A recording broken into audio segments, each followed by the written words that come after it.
Miércoles 24 de abril de 2024, en la jornada inicial matutina de la Fundación Excelencia, Liderazgo y Transformación, nos reunimos aquí para hacer el análisis de la edición número 532, la memoria histórica aún no contada del conflicto armado en Colombia. El tema es el resultado de una operación militar realizada por las tropas orgánicas de la Séptima Brigada en el área rural del municipio del Castillo Meta, al noroccidente de este departamento. Operación en la cual fueron dados de baja cuatro bandidos de la cuadrilla 26 de las FARC. Y esto ocurrió una vez habían sucedido todos los eventos de la Asamblea Nacional Constituyente y cuando las FARC ya iniciaban las conversaciones de paz con el señor César Gaviria por medio de la coordinadora guerrillera, inicialmente en Cravo Norte y se han trasladado a Caracas. Este evento pues marca una demostración más de lo que es la violencia en Colombia y sucedió el mismo día que hubo otras situaciones de violencia y de terrorismo por parte de las FARC y de acciones militares contra este grupo criminal. Adelante, mi coronel.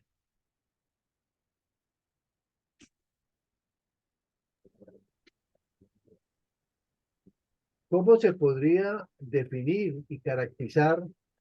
la agrupación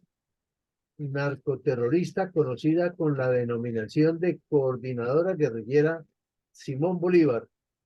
integrada por las FARC, el ELN y la facción del EPL, encabezada por Francisco Caraballo, alias Armando Ramírez, Pacho, el Negrito o Lorenzo,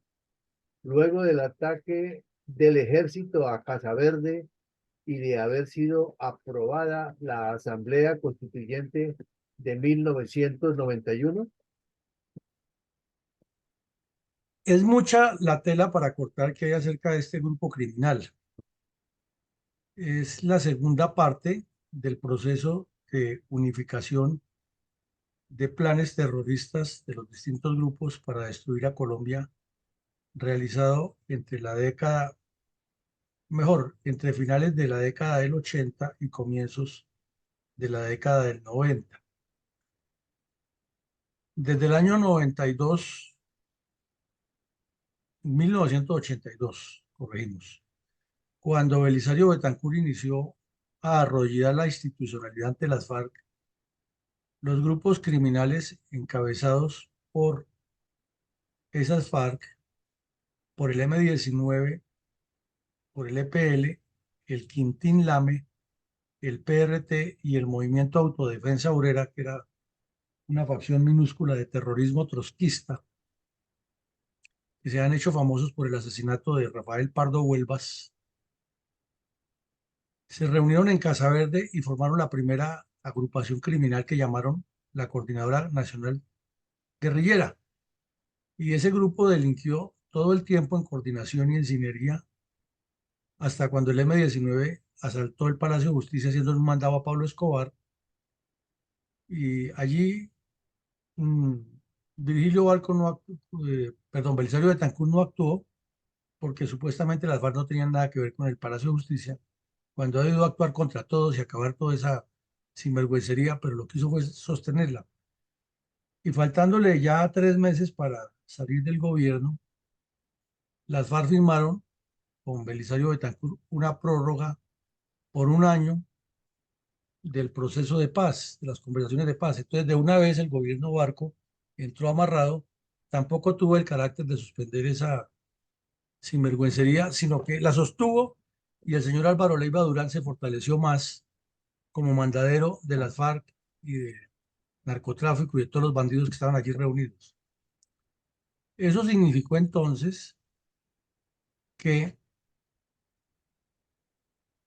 las FARC llamaron al ELN para meterlo en cintura que se acababa de reestructurar como Unión Camilista del Ejército de Liberación Nacional. Y se pusieron de acuerdo y llamaron a los demás grupos y entonces formaron la coordinadora guerrillera Simón Bolívar del 87. Y ahí estuvo la terrorista Vera Grave presente en representación del M-19, y fueron muchos los actos en que participaron todos estos grupos contra Colombia a partir del 87 hasta el 92, que se deshizo por el asesinato en cautiverio del exministro Argelino Durán Quintero. Entonces, podríamos decir que este es un episodio de la historia de Colombia que se caracteriza por 10 años y abarca 3 periodos presidenciales: el de Belisario Betancur,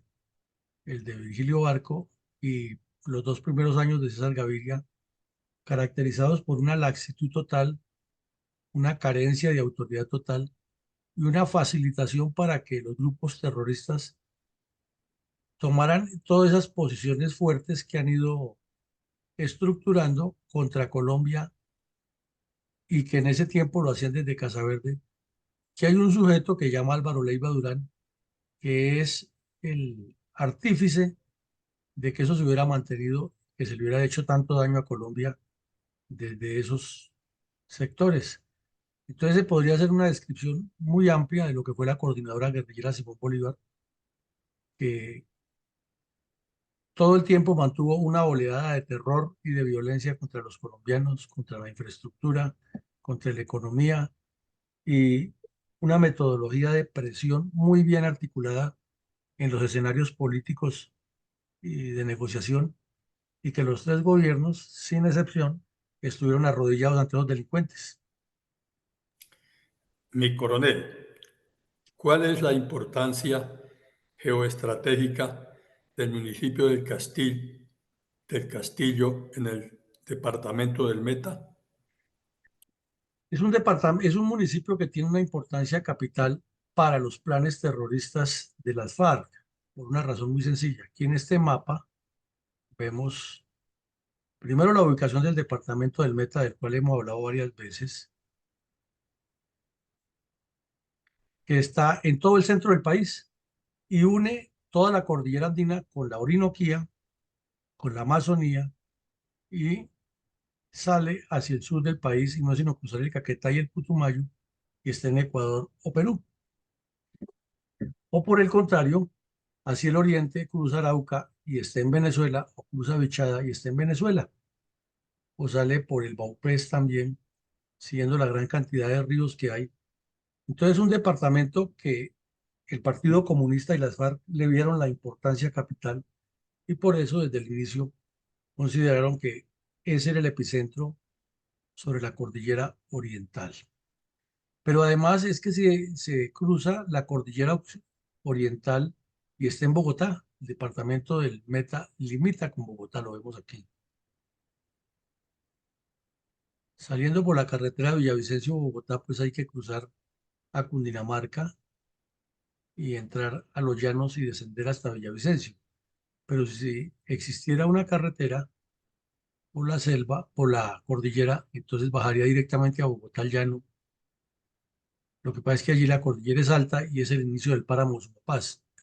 que a propósito es uno de los departamentos beneficiarios del páramo Sumapaz, y esta región del Castillo lo es más. Está aquí son las estribaciones de la cordillera oriental, que es el límite entre Meta y Huila, entre Meta y Cundinamarca, entre Meta y Bogotá y entre Meta y Caquetá. Entonces, como vemos por todos los lados, tiene una importancia única para el desarrollo y la ubicación geográfica de las guerrillas. Esta foto quizás nos ilustra todo lo que queremos decir de esa importancia estratégica. Y como vemos, en la medida que se avanza hacia el occidente, o sea, hacia este sector o noroccidente, se va subiendo la cordillera y cada vez es más alta, que es el páramo de Sumapaz. Entonces, en el castillo se han asentado desde largo tiempo estructuras de las FARC, y es un municipio que ha padecido muchísimo la violencia, pero que por su cercanía sirve como de epicentro para bajar hacia Uribe, Macarena, el Bajo Ariari, o salir hacia el oriente y cruzar Villavicencio y entrar a las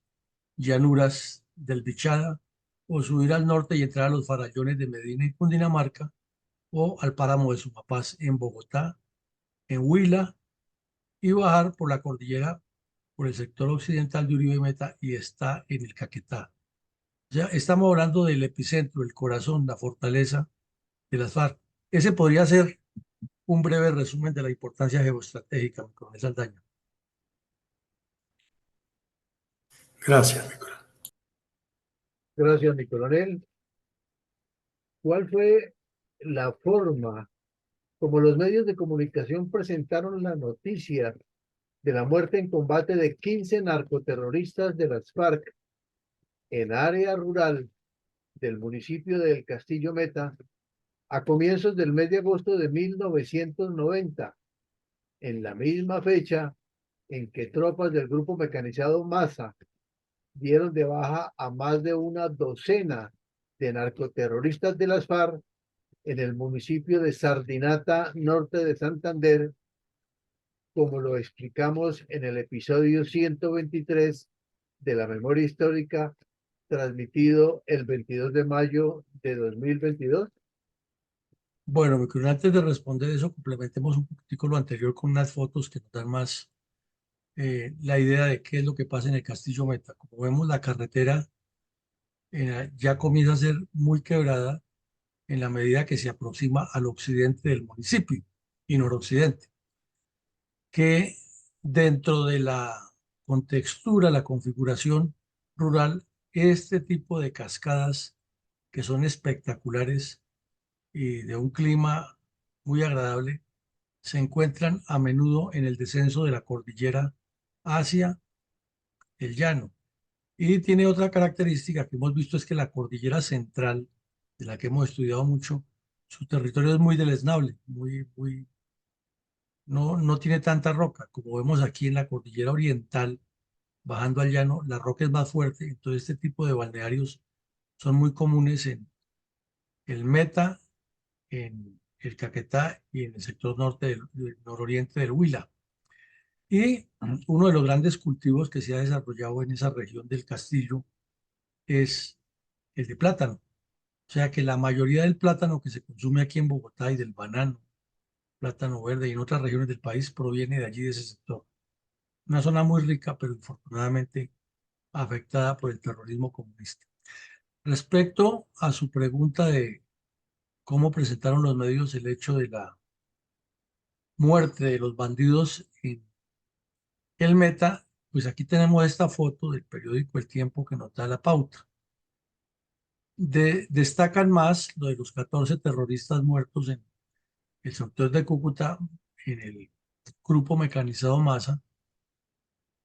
norte de Santander, en Sardinata, más exactamente, en una operación que dirigió el entonces teniente coronel Mario Montoya Uribe. Él era el comandante del grupo Masa y realizó una operación muy bien hecha, que esa ya la estudiamos aquí en el episodio 123 de la memoria histórica, el 22 de mayo del año 22, vimos ese caso aquí. Entonces ese día el periódico del Tiempo destacó, y muchos medios en esta misma forma,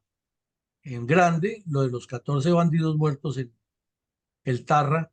y lo de los 4 bandidos muertos en el Meta, más pequeño, menos trascendencia. Resulta que esta operación se realizó en un sitio que llama la Vereda La Cal, inspección de policía de Medellín del Ariari, en el área rural del municipio del Castillo Meta. Y la hicieron tropas del batallón Diosa del Chairá, que con ocasión del asalto a Casa Verde que se ha hecho en diciembre del año anterior, estaban agregadas operacionalmente a la 7ª Brigada. Ese batallón Diosa del Chairá es desde su inicio orgánico de la Brigada 12, de Florencia Caquetá, pero repito, con ocasión de la operación en Casa Verde en diciembre del 90, había sido agregado a la 7ª Brigada y duró casi 2 años allí, de agregación operacional, cumpliendo una labor excepcional como todos los batallones de contraguerrillas. Produjo muy buenos resultados y uno de los tantos es este. En este golpe se hizo una incursión muy bien hecha y se trabajó en coordinación con la Policía Nacional y con las autoridades locales y venía siendo parte de un proceso en el cual había habido una entrega de unos delincuentes a las autoridades, un trabajo de inteligencia. Días antes habían ocurrido unas elecciones eh, y los bandidos habían asesinado, estos tipos de la FARC habían asesinado a dos agentes de policía y dos funcionarios de la registraduría durante el traslado de las urnas y puestos de votación. Eh, Ese día también se entregaron unos bandidos, o mejor dicho, anterior a esa operación se han entregado unos bandidos, que es lo que quiero decir, que han desertado de la cuadrilla 31 y de la 26 y se han presentado en la séptima brigada. Entonces el comandante de la unidad organizó una operación especial de infiltración, se acercaron hasta el sitio y cuando se presentó el combate, dieron de baja a 4 de esos delincuentes y uno de los documentos más comprometedores que se le halló en su momento y de los cuales el señor de Rux no habla nunca en su informe de la supuesta verdad, es que ahí reconocían en unas anotaciones en un cuaderno que ellos eran los autores del atentado contra una ambulancia del municipio de Lejanías eh, que transportaba precisamente a dos agentes de policía heridos que luego murieron durante el asalto que le hicieron a los funcionarios de la registraduría el día de las elecciones. Estos son eventos gravísimos que pasan inadvertidos, pero que aquí no los dejamos pasar inadvertidos y los estamos poniendo en primer plano eh, porque fue una operación consecuencia de unos hechos gravísimos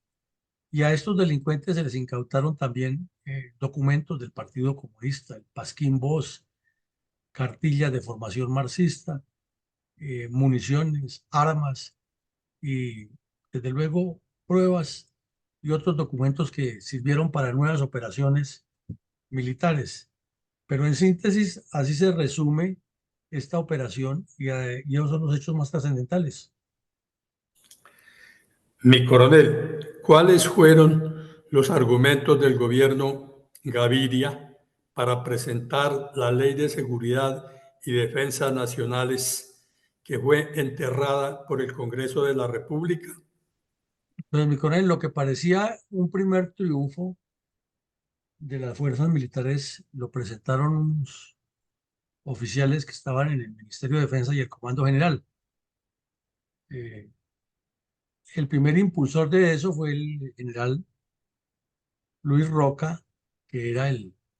comandante general de las fuerzas militares, y presentaron una ley de defensa nacional en la que participaron varios generales. General Charri,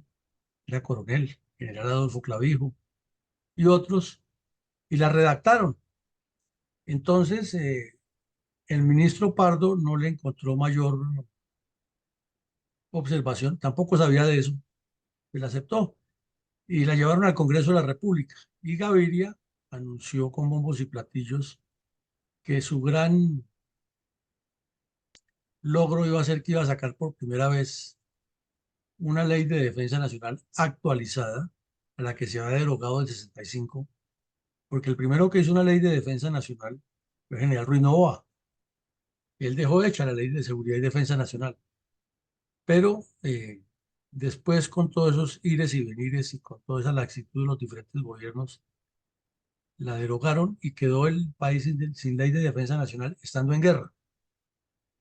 Entonces el señor Gaviria la presentó en el Congreso y le dio mucho énfasis que a todas las mujeres colombianas les correspondería definir la situación militar, o prestando el servicio militar o un servicio social, o si eran declaradas inhábiles por diferentes razones, que ya eran casadas, porque tenían enfermedades o por otras circunstancias, entonces pagarían una cuota de compensación militar, con lo cual se mejorarían los ingresos del sistema de defensa nacional. Pero el tema es que en la medida que se ahondaba en eso, iba estableciendo una serie de responsabilidades, eh, de funciones a distintos organismos y de disposiciones que ponían a la dirigencia política en diferentes campos del poder nacional a responder por lo que hacían y lo dejaban de hacer. Y sobre todo, lo que menos les gustó es que establecía la organización y empleo de los recursos humanos, morales y materiales de la nación para garantizar la soberanía, la independencia y el orden constitucional y la convivencia pacífica de los habitantes. Inmediatamente los comunistas, con sus cómplices y la coordinadora guerrillera, que era la que mandaba, armaron el bombo porque dijeron que eso era una reedición de la famosa doctrina de seguridad nacional que tanto critican, en la cual establece que hay un enemigo interno y que a ese enemigo interno hay que combatirlo. Y siempre han dicho que eso no es cierto, que ellos no son enemigo interno, ellos lo que son es luchadores populares, que el Estado tiene que someterse. Y entonces el señor Gaviria y su débil ministro de Defensa, Pardo, fueron incapaces de defender eso en el Congreso y de remate en alguno de los articulados decía que en situación de guerra el Estado podía ocupar bienes, utilizarlos y luego al final de la guerra hacer un acuerdo con el dueño de los bienes e indemnizarlos. Inmediatamente brincaron y dijeron que eso era otra fórmula para revivir una especie de palacio de justicia en todo el país y le sacaron el bulto y no hubo poder humano que lo defendiera. Y como las desgracias no vienen solas, al general Roca le dio una trombosis, quedó fuera de anillas, el comando general quedó en una interinidad, Pablo Escobar seguía haciendo sus maravillas, el narcotráfico atacando por medio de sus brazos armados de la coordinadora guerrillera y los otros, la politiquería estaba disparada,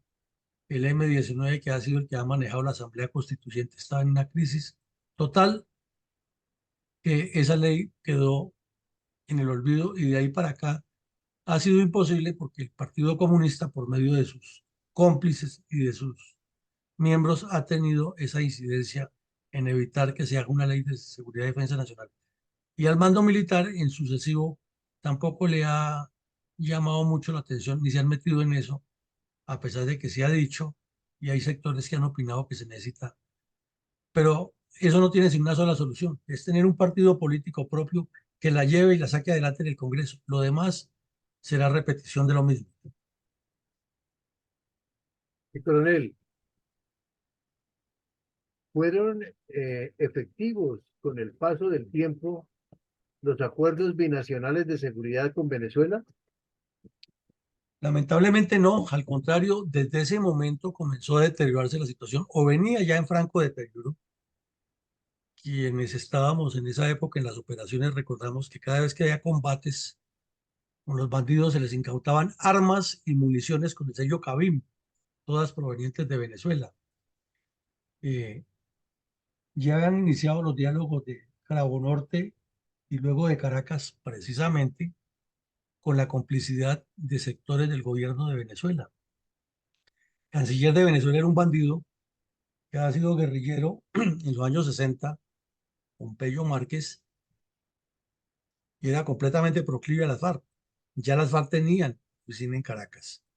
Lo mismo el ELN, iban y venían, y mucha cercanía con algunos sectores corruptos de la Fuerza Armada venezolana. El ministro de Defensa, Fernando Ochoa Trich, era un tipo eminentemente anticolombiano, era frontalmente anticolombiano, visceralmente anticolombiano, y era uno de los que cada vez que había algún problema interno en Venezuela, entonces acudía al viejo y trillado argumento de que Colombia era la causante de los problemas de seguridad en Venezuela. Había mucho problema porque en ese tiempo Venezuela estaba nadando en riqueza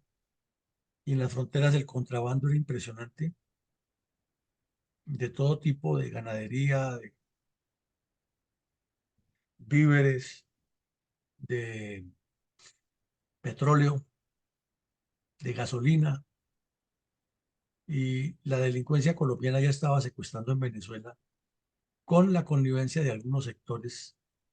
de la Guardia Nacional. En ese tiempo eran algunos, ahora son todos. Esa es la diferencia. Entonces, Pardo Rueda viajó a gastar plata, a pasear con una cantidad de lagartos, como hacen siempre, los politiqueros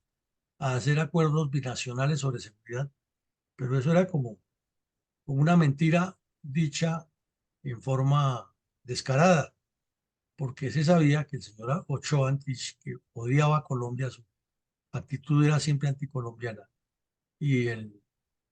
señor Pardo, que le faltaba carácter, no iban a concretar nada. Pero se firmaron de todas maneras algunos acuerdos en los que había personas muy correctas en Fuerzas Armadas venezolanas que sí querían garantizar la seguridad de su país y ayudarle a Colombia en la lucha contra el terrorismo porque entendían lo que venía. Pero como decimos anteriormente, las desgracias nunca vienen solas y 4 meses después de eso, de ese viaje publicitario del señor Pardo, Hugo Chávez intentó el golpe de Estado en Venezuela y se descompuso de ahí en adelante la relación. Se ha mantenido con altibajos, pero no ha sido nunca buena después de eso por los problemas que hay de sectores que fueron creciendo dentro del gobierno y dentro de la Guardia Venezolana en connivencia con los grupos narcoterroristas colombianos. Y como decimos que las desgracias no vienen solas, de remate el señor Gaviria envió a la más politiquera y la más falta de dignidad política, la señora Noemí Sanina, que fuera embajadora allá. Y entonces ella sí pensaba que con su cara bonita iba a tener tranquilo a Ochoa Antich, que pasó de ser ministro de guerra a canciller y nos regañaba cada rato y toleraba que la Guardia Venezolana se pasara a hacer maltratos a los colombianos, lo cual no era política de la Guardia Venezolana, nunca lo ha sido, sino de los dirigentes que hacen todas esas cosas para exacerbar ánimos y, y entonces el señor Ochoa Antich nos hizo daño como ministro de Defensa de Venezuela y luego como canciller y le han puesto de contraparte a la señora Noemí que iba a politiquear y ayudarle a Gaviria a preparar su Secretaría General de la ONU. La señora Noemí desde ese momento pensaba que ella iba a ser la presidente de Colombia haciendo toda esa politiquería y de premio Gaviria le dio la Cancillería y la puso a viajar por todo el continente a que hiciera lo mismo que había hecho en Venezuela y lo logró. Le consiguió la Secretaría General no de la ONU, sino de la OEA. Entonces los acuerdos no sirvieron para nada, ni han servido. Mi coronel, ¿qué ocurría con el secuestro perpetrado por la FARC y el ELN en otras regiones de Colombia? Era una cosa aterradora, porque hubo una ONG de esas que llevaba cifras de secuestro y publicó datos que estremecerían a cualquiera. En lo que iba de 1991, verificados por las autoridades, 1.500 secuestros, y sin verificar se hablaba hasta de 2.000 más. Se llegó a la cifra récord durante todos esos periodos de haber cuantificado 3.600 secuestros. Entonces secuestraba el EPL, que ya estaba en proceso de paz, como lo veíamos ayer, que los ganaderos habían dicho que eso no era, era una mentira, que ya tenía hasta senadores y tenía embajadores, un ampón que le decía el marrano mono, que era el, el segundo de Caravaggio, ya era embajador en Roma, o embajador no cónsul en Roma, con Gustavo Petro en Bélgica. O sea, la delincuencia estaba en su esplendor en los altos cargos del poder y dentro del país, aquí en Colombia, los que continuaban armados seguían secuestrando a diestra y siniestra. Entonces, en Antioquia y Córdoba, en un solo día se reportaron por las familias 4 personas secuestradas, pero eso era lo que se sabía y lo que nunca se supo era el doble. Ese es el diagnóstico, es el cuadro descriptivo de lo que nos pasaba mientras el señor Gaviria hablaba de paz y buscaba su nombramiento en el exterior. Mi coronel, ¿cuál fue la razón de la crisis interna en el M-19 luego de ser aprobada la Asamblea Constituyente de 1991? Bueno, mi coronel, El M-19, como todo grupo criminal, como toda la izquierda colombiana, y como es característica entre los colombianos de armar divisiones, salió como la vedette, como la estrella del baile de la constituyente, y de una vez comenzaron a pedir el oro y el boro, y al terrorista Antonio Navarro Wolf de una vez lo planillaron para ser ministro Salud. de Educación. Y si no es porque la Asociación de Rectores de Universidades se para en la raya y le pide cita al señor Gaviria y le arma el escándalo y sacan documentos por la prensa, ese delincuente hubiera sido ministro de Educación y nos hubiera hecho más daño de la que hizo en el Ministerio de Salud y luego como embajador, corrijo, luego como gobernador en Nariño. Entonces, pues lo primero que dijeron porque el cuento era de que Navarro es muy inteligente, es lo que decían en ese tiempo, y que era el cerebro detrás del trono. ¿Cómo sería el cerebro que hasta muchos dijeron que era el que había mandado matar a Pizarro para quedarse con el cargo? Eso nunca se probó, pero era lo que decían, inclusive dentro del M-19. Entonces, resultó de muy llave del señor Gaviria y entonces ya era la estrella el señor Navarro. Y le prometieron públicamente que iba a ser el ministro de Educación, no lo fue, pero como era parte del arrodillamiento ante el M-19, había que darle un ministerio y le dieron el de salud, que luego se lo dieron a González Pozo, o sea, Navarro le dio el paso a González Pozo, que era otro bandido del M-19 que ahora es el negociador con las FARC y es el que dice que las FARC hasta ahora se están conociendo, ese mismo.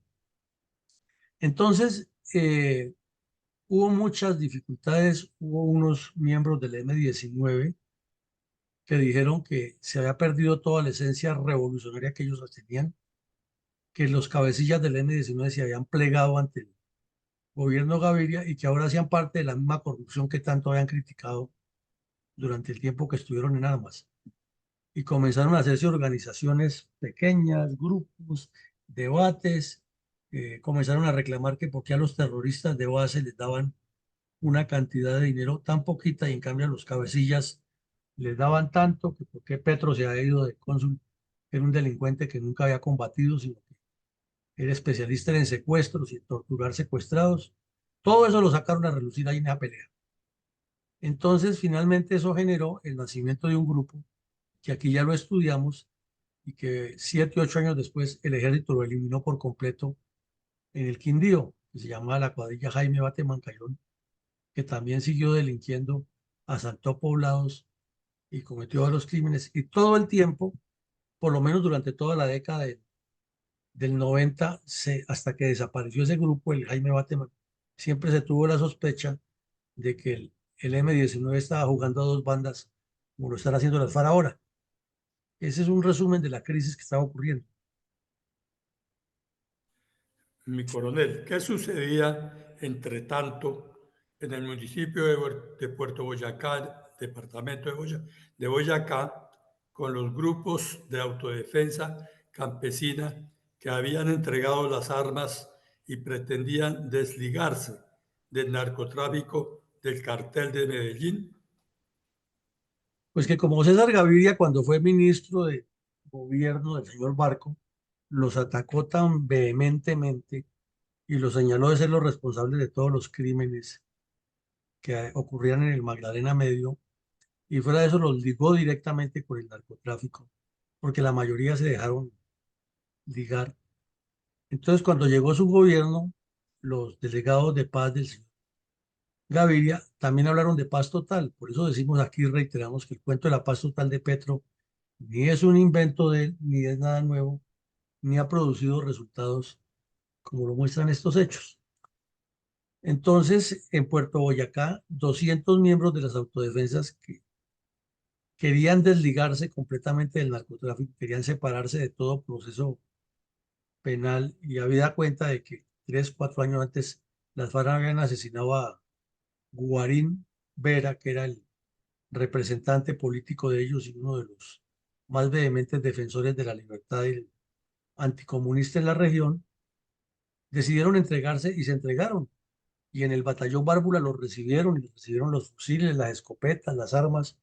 y le hicieron un proceso de reinserción. Y el gobierno, Gaviria, se comprometió que enviaría 600 soldados más a Puerto Boyacá como refuerzo al batallón Bárbula y a la zona para patrullar y erradicar, según él,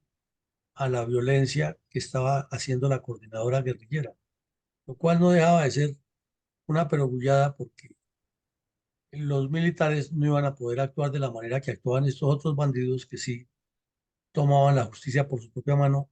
y eliminaban completamente a las FARC. Esto fue simplemente una imposición más de la coordinadora guerrillera que ellos negociaban si el ejército erradicaba las autodefensas porque eran su dolor de cabeza y lo serán siempre. Ese tipo de autodefensas ilegales serán siempre el dolor de cabeza de la guerrilla porque es que una guerrilla sin apoyo de la comunidad es un pez sin agua. Eso es así de fácil. Entonces, ¿qué ocurre? Que los mal llamados paramilitares, como no tienen Dios ni ley, como no tienen quien los juzgue, pues esos iban y determinan eh, quién es el que está apoyando la guerrilla y lo matan. Entonces se le acaba el apoyo a la guerrilla. Ellos sí pueden capturar a un guerrillero o determinar quién es guerrillero, ir y capturarlo y luego matarlo y no pasa nada porque no tienen que responder a ninguna entidad. Entonces, esos grupos lo que estaban haciendo era esa actividad, eliminando guerrilla y apoyo a la guerrilla. Y lo que más necesitaban las FARC y el ELN, sobre todo las FARC que tenían mucha presencia en la zona, como ya lo hemos visto con los hechos del oriente de Caldas, era que les quitaran ese dolor de cabeza de los mal llamados paramilitares y que el gobierno los llamara y los entregara. Y siempre, si ustedes miran desde el año 82 con el arrodillamiento de Belisario Batancur hasta hoy, cada vez que hablan de paz, ellos exigen que se desmovilicen de esos grupos. Pero no es para que haya paz entre los colombianos, es para no tener una competencia delincuencial en la zona y para evitar que los exterminen, porque eso sí los exterminan. Ellos llegan con el mismo rasero y van eliminando a todo lo que tenga que ver con guerrilla y se les acaba esa organización clandestina que forman dentro de la comunidad y que les permite sobrevivir. Entonces, síntesis de esa película es que ni esa desmovilización sirvió para traer paz al país, ni las FARC cambiaron sus objetivos de seguir depredando a Colombia y engañando en cada conversación.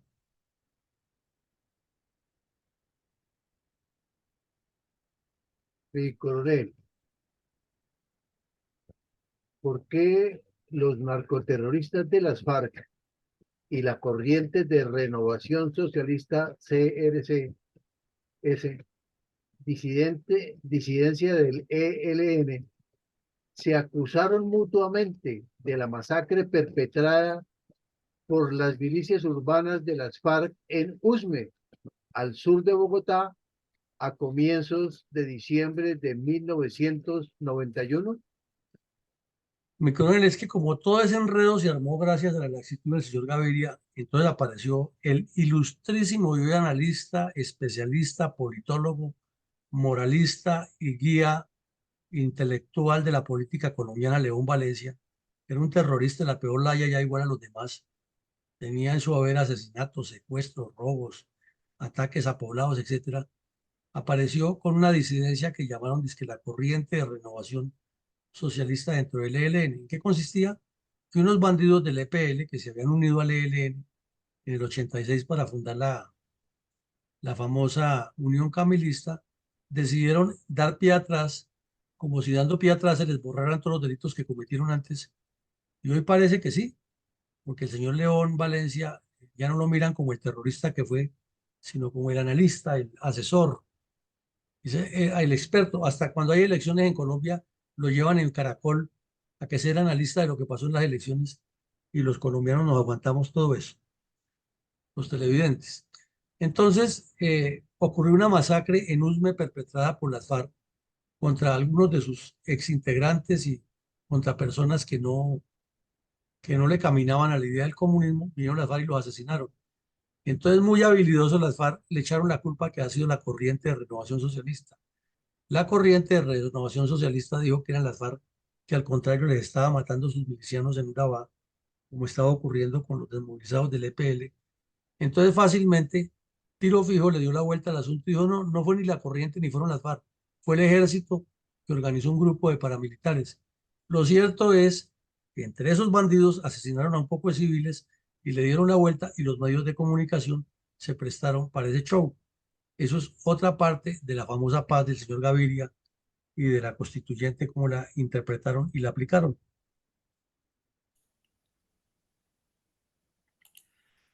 Mi coronel, hemos analizado largamente en esta cátedra permanente de memoria histórica que, terminada la violencia tripartidista de los años de 1960, se aposentó en las mismas regiones el terrorismo comunista que luego viró el narcoterrorismo comunista. Es decir, la violencia siguió igual o peor. Pero en 2016, el señor Juan Manuel Santos aseguró a los cuatro vientos que, comillas, la guerra en Colombia ha terminado. Cierro comillas. En realidad, ¿trajo el pacto FARC-Santos alguna paz a los habitantes del Meta y a los miembros de las fuerzas militares y de policía? Mi coronel, comencemos para redondear la idea. Es que Edgar Telles y Rosario Arrázura, que eran los dos periodistas más cercanos a la información de orden público, y que ayer veíamos que hicieron unas crónicas sobre el gobierno Barco respecto a la paz. Aquí hicieron un análisis a los 100 días del gobierno de Pardo Rueda. Se decía muchísimo que por ser un novato y hasta inepto para ese cargo, no le iba a ir muy bien, pero contó con la caballerosidad del alto mando que le fueron enseñando todo lo que no sabía, pero además fue muy mal alumno porque salió de allá y nunca aprendió y sigue todavía opinando estupideces por ahí en contra de la misma institución que lo volvió famoso. Él había sido el delegado de paz del señor Barco, pero no para llegar a ser candidato presidencial. A él lo catapultó para llegar hasta ser candidato presidencial, fue haber sido ministro de Defensa con unos resultados muy pobres, pero eh, él también tiene sus habilidades en el sentido de hacerse el que no sabe, pero está ahí. Él, con su actitud, como dicen coloquialmente en el Valle del Cauca, medio morrongo, se fue acomodando y después de que dijo, recién subido al puesto, que le daba 18 meses de plazo a la guerrilla para que se entregara, o él iba personalmente y los acababa, pues eran más las críticas que había, y de remate se le voló Pablo Escobar de la catedral. Entonces, no estaba bien parqueado, pero los periodistas terminan eh, por aquello de tener la posibilidad de viajar en el avión con el ministro y de ser tenidos en cuenta para todos los eventos. Y lo que suele suceder en el arribismo criollo, terminan elogiando este tipo de personajes. Y dijeron que su ejercicio había sido bueno y comenzaron a cometer ese error que aún persiste y que fue muy eh, visible en los gobiernos de Uribe, Santos, Duque, y es que terminaron los ministros de defensa apropiándose de los éxitos militares, y este fue el primero. En esa entrevista de los 100 días que le hicieron, inmediatamente sacó a relucir que él era el gestor de la operación que han dado los bandidos dados de baja arriba en Santander y esta del Meta y otras. Eso sí no hablaba de los fracasos, ¿no? Los fracasos que tuvieron las tropas en ese momento eran responsabilidad de los comandantes y los éxitos eran genialidad de él. Y luego dijo que él le había dado a las fuerzas militares en esos 3 meses que llevaba, le ha dado helicópteros, armas, mejor dicho,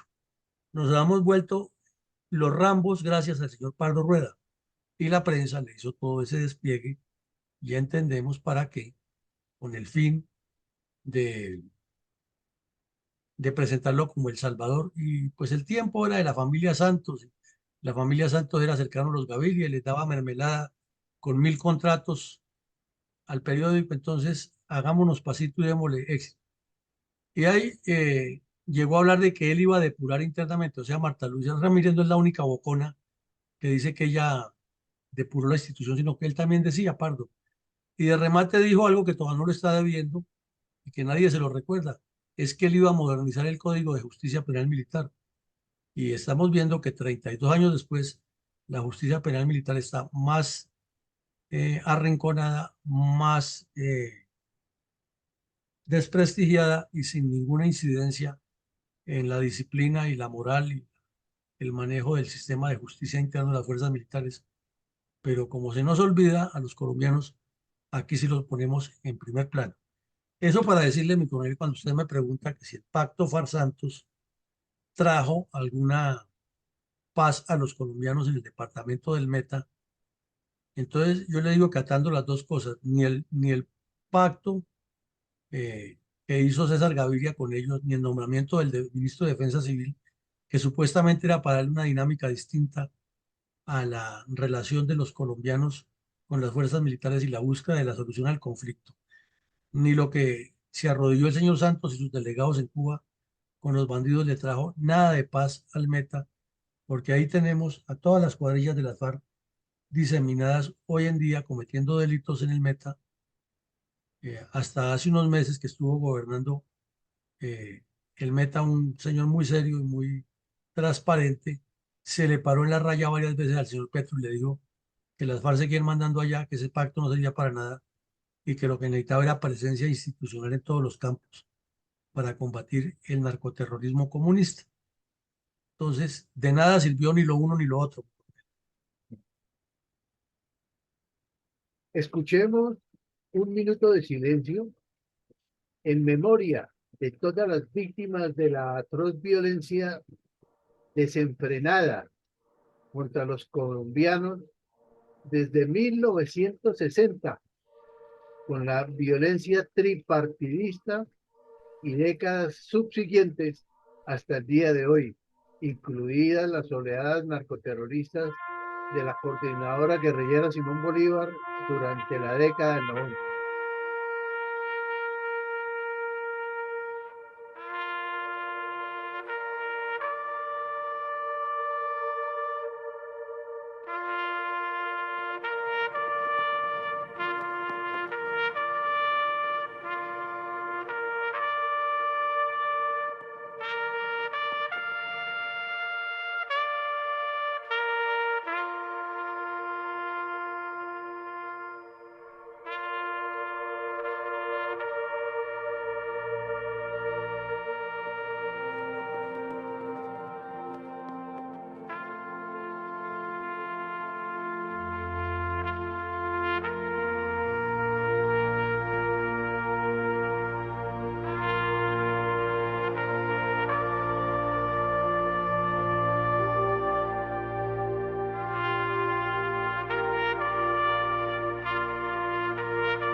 Mi coronel, enunciemos algunas reflexiones de orden político estratégico respecto a la muerte en combate de 15 narcoterroristas de la FARC, tanto en el área rural del municipio de Algeciras, Huilas, como los 4 terroristas dados de baja en combate en el Castillo Meta a comienzos del mes de agosto de 1990, teniendo en cuenta el tenso ambiente político que acabamos de analizar. Bueno, mi coronel, y como usted lo menciona, son muchos hechos ocurridos en todo el país y aquí apenas cogemos de manera selectiva 2 o 3, pero que si se revisan los diarios, los archivos periodísticos, los archivos de inteligencia, los archivos operacionales, los archivos del Ministerio de Defensa y de las mismas fuerzas, es mucha la información que surge ahí y es mucho lo que hay para reflexionar en torno a esto. Y pues al mirar esta lista, que más o menos es la repetición de lo que hemos venido tratando estos días, nos damos cuenta es que la dirigencia política en Colombia sabe qué es lo que buscan los comunistas, pero no cree que lo están haciendo o prefieren mirar para otro lado porque están empecinados en sus intereses particulares. Entonces, mientras los terroristas siguen reclutando, siguen ocupando zonas, siguen traficando coca, siguen explotando la minería ilegal, siguen secuestrando, robando, o sea, todo lo que usualmente cometen, la dirigencia no habla sino de proyectos de paz, proyectos de unidad y de declaraciones veintejulieras que hay que salir a combatirlos. Pero cuando se le está combatiendo con la intensidad que corresponde, inmediatamente hay que parar las operaciones y hay que buscar una salida pacífica al conflicto, porque Colombia es territorio de paz. Y lo dicen sin ningún sentimiento por el país, sino por la oportunidad, pensando siempre qué recursos salen de esos proyectos de paz y cómo aparecen ellos como los abanderados para ver qué más le expolian al Estado y cómo más mantienen sus camarillas y sus intereses personales vigentes. Entonces, de esa manera, la dirigencia política está untada hasta los tuétanos. Esa asamblea constituyente del 91, como nos han explicado aquí los constitucionalistas, trajo unos cambios sustanciales, esenciales y necesarios, muy necesarios, pero también trajo un debilitamiento de otras instituciones y una facilitación para que los grupos delictivos sigan maniobrando a su antojo, gracias no al contenido de la ley que esté en la Constitución, sino gracias a la doble moral y la corruptela que caracteriza esa dirigencia. En síntesis, responsabilidad total de la dirigencia política en lo que nos está pasando, porque es increíble que 32 años después de haber cambiado una constitución y de haberles entregado el país, nos sentemos nuevamente en las mesas a hablar con los mismos bandidos de otro cambio constitucional y tengamos a uno de esos bandidos en la presidencia y a otros en el Congreso repitiendo lo mismo, que en Colombia no hay paz y les entregan el poder y tampoco hay paz como ellos lo quieren, porque su objetivo es llegar al comunismo y nadie tiene el carácter de decirles, oiga, pero si ya les hicieron una constitución, les entregaron 310 páginas más en Cuba, ¿qué más es lo que quieren? Que les entreguemos el poder. No, nadie se atreve a eso, porque hasta la mal llamada derecha asiste a la mesa a sentarse con ellos a hablar de que las desigualdades del campo y no sé qué, que es lo que está haciendo el presidente de Fedegan, que uno no entiende esa posición tan rara, mientras la señora, la esposa, está haciendo campaña política para ser candidata presidencial.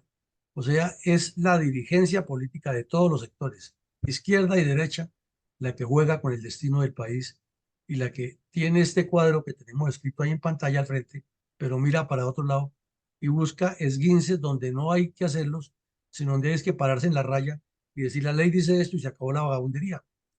Adelante, mi coronel. Mi coronel, hoy he orientado mis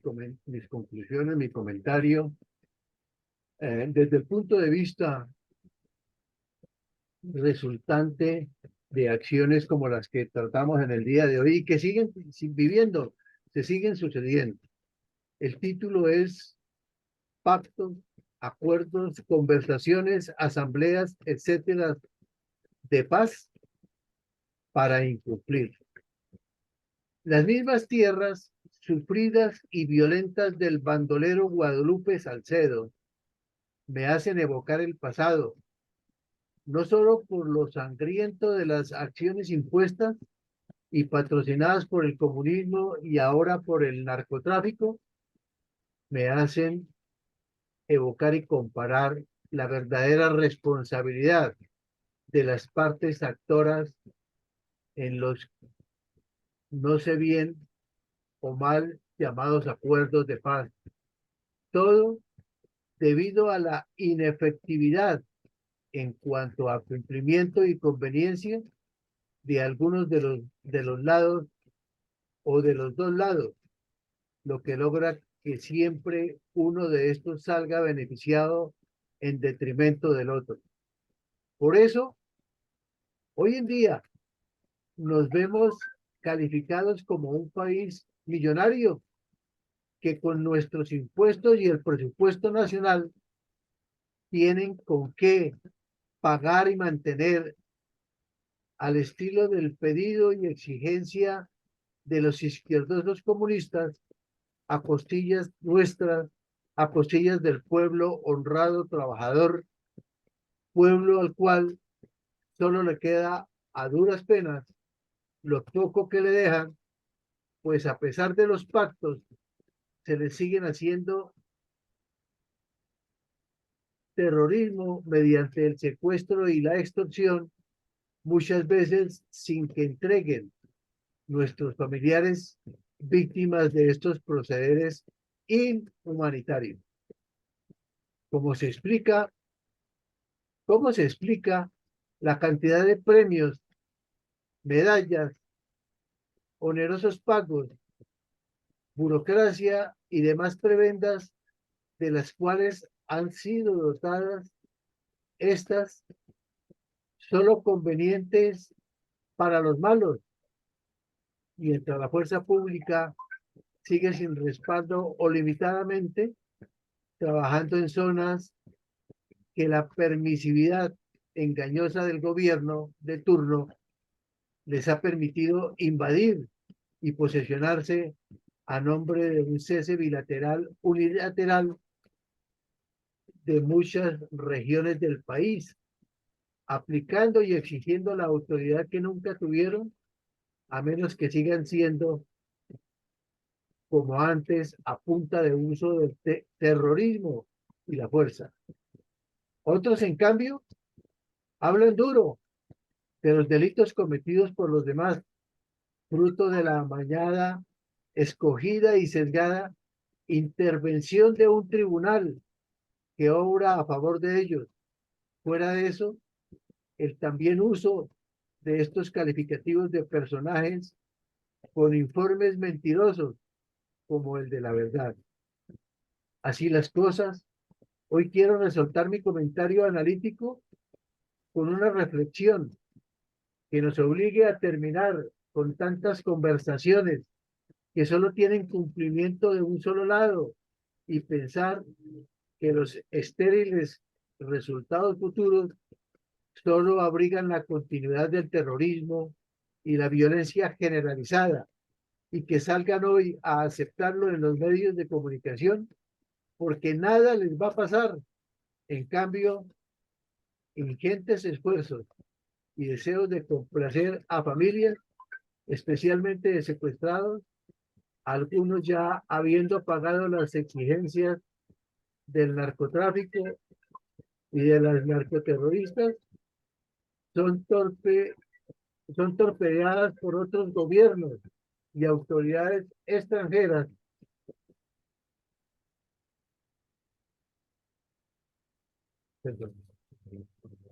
y locales, cortando de tajo la esperanza de un pueblo,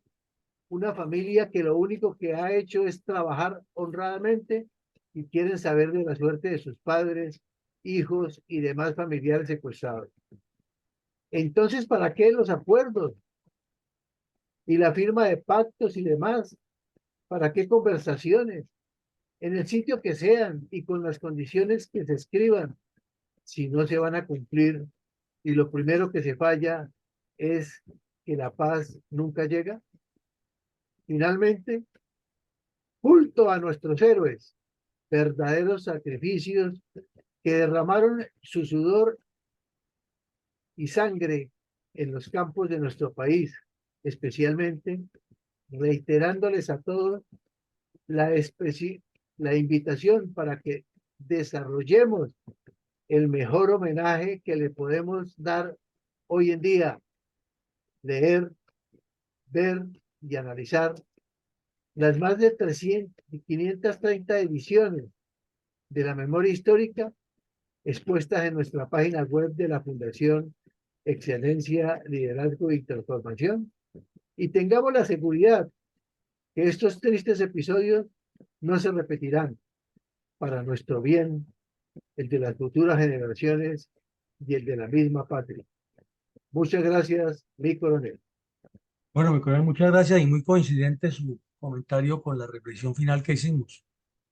que ya es hora de que el país pare esa sinvergüencería de negociaciones de paz con los bandidos, si es que al revisar se les ha entregado todo. una constitución en el 91 y 310 páginas de nuevas imposiciones a las cuales le dieron hasta valor constitucional y categoría de acuerdo internacional. No sabemos cómo, pero la ONU se prestó para esa farsa y todavía quieren más. ¿Qué es lo que más quieren estos bandidos? Y con el cuento de que no les están cumpliendo, y si se hace una inspección auditable a los gastos que ha habido en los tres últimos gobiernos, el de Santos, el de Duque y lo que va del de Petro, con el cuento de la paz y las zonas de rehabilitación, son ríos de dinero los que se han perdido, los que han salido